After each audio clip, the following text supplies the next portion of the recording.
Our lives are shaped by experience, and each experience we attract brings us closer to who we really are. It draws us to the things that really matter and what we truly love.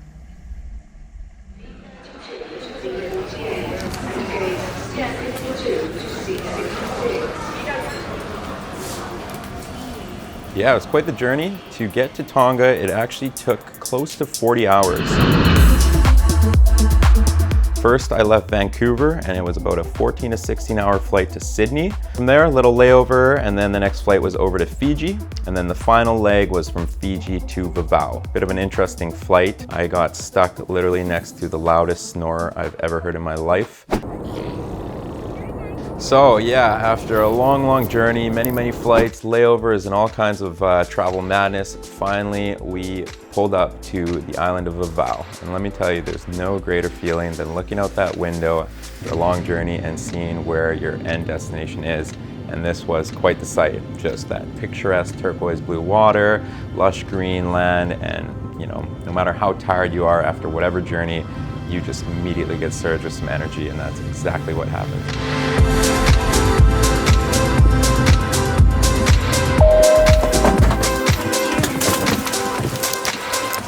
Thank you.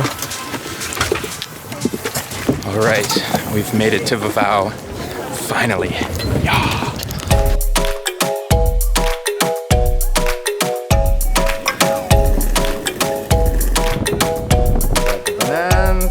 The Kingdom of Tonga, it actually has 176 islands, and the one specifically that I was going to was called Vava'u. I was saying it wrong probably for the first half or first couple days of that trip where I was saying Vava'u, and it was corrected eventually that it is Vava'u. Sooner or later I got it right, but where we were going was Vava'u, Vava'u, Vava'u.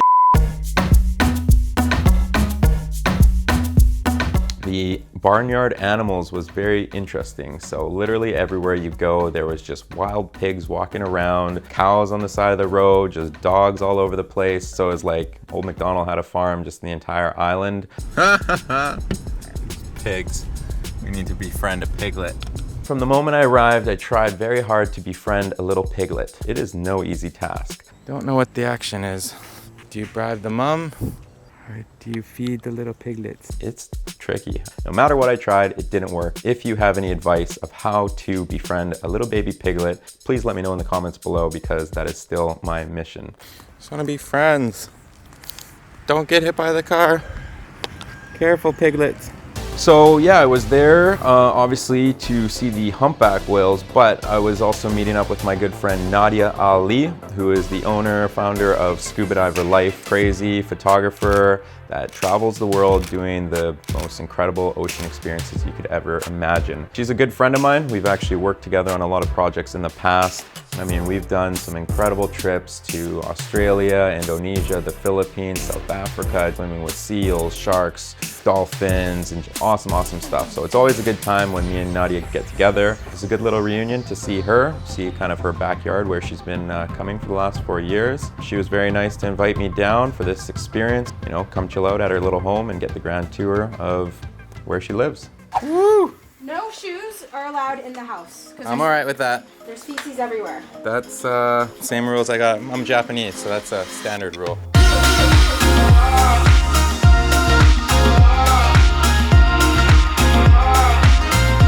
So after arriving, I was obviously pretty amped with all this energy to explore this new location I just arrived at.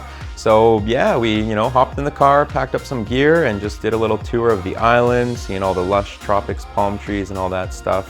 Went to a couple different viewpoints, just a couple different areas to go shoot at and kind of familiarize myself with this new location. Something I love to do is throw up a drone. So, as some of you may or may not know, Bing Bong Drone has been, well, my partner in crime for quite a while now. If you've seen any of our past videos, you know some of the adventures, some a little more risque and heart beating than others. Ah, Bing Bong! Ah, this guy! Bing Bong! Oh my God! Bing Bong! Holy. On this trip, unfortunately, Bing Bong didn't make it. I brought my new little toy out, got a new drone for this trip. So the Mavic tagged in, we retired old Bing Bong. Some of the shots I got were absolutely incredible. You'll see for yourself.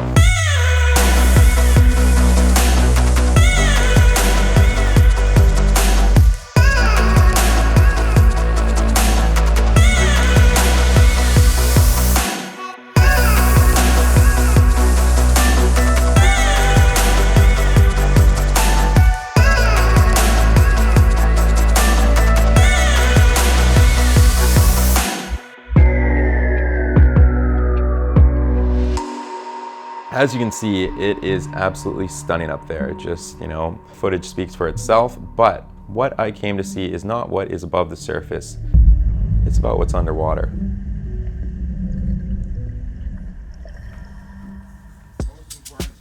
So, morning of, we are getting ready to go on the boat, and a couple little things that I had to do to get ready. Obviously setting up camera gear, all that stuff. But one of the most common things I see people, you know, having issues with is a foggy mask. Last thing you want to do when you're about to swim with whales or see sharks is just see nothing but fog. Very, very important. When you get a new mask, there's a little protective coating that they put, like a factory coating they put so it doesn't get scratched. You actually have to take a lighter and you burn the inside of the mask. So you hold it underneath the mask a little bit below and you let that flame actually just come up and burn the protective coating. You can literally see it melting away. If you coat some toothpaste, you know, those kind of pasty, not the gel, but the white pasty toothpaste, and you spread that all along the inside, leave it there overnight. And this kind of minty menthol toothpaste, it's like an anti-fog. It will help it from not getting fogged up when you get in the water. And then finally you rinse that out, and then just before getting in the water, worst comes to worst, you can just spit in it. Ah, minty fresh.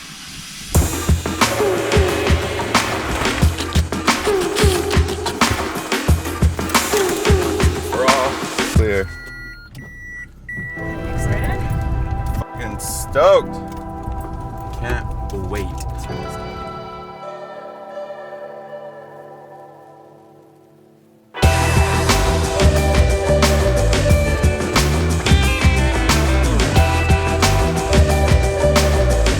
Pretty much from 5 minutes after leaving the dock, you have the chance of spotting a whale. It's very exciting, but it's also a process. Could take sometimes 10, 20 minutes, or sometimes it could be 7, 8 hours. You just never know.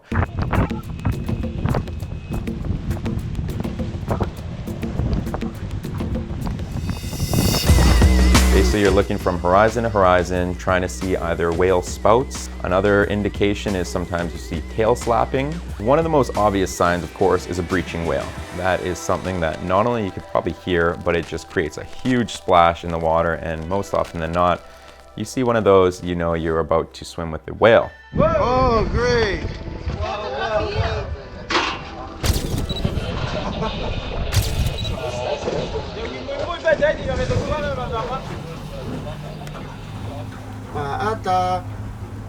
So yeah, once you find the whales, you know, it's go, go, go. The captain kind of gets in position. Obviously, we look at the behavior to make sure that these are whales we can actually swim with without disrupting. Sometimes they're quite fast moving, so you just kind of wait and see what the whales do. And then once it's time to get in the water, captain just pulls around, gets you in position so you don't mess with the behavior. And then from there, you just slip in the water as quickly but as quietly as possible. Do not make a splash. That's important. Not like this guy. So at this point, obviously intensity is high, your adrenaline is just going, your heart's racing. The moment that you've been waiting for is finally about to happen. You go to the back of the boat, and you just slip in the water, and then out of nowhere, just into the blue, you're looking, this massive whale just emerges. And from there, the experience just takes over.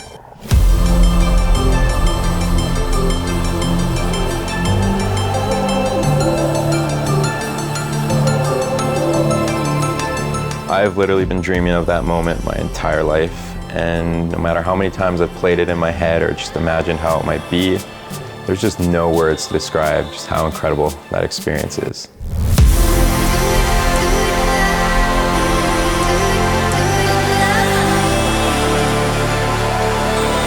To be able to swim alongside of a whale, to be able to look into its eye and see its eye tracking you, and just to be able to feel that connection, it's one of those things that you just have to experience for yourself.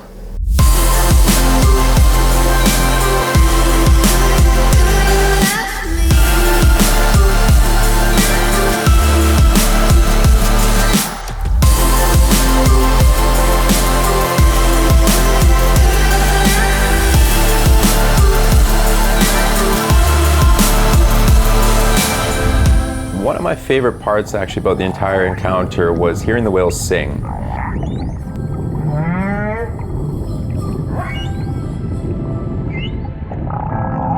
all the different tones and clicks and frequencies. It's amazing. You literally feel the vibrations in your bones.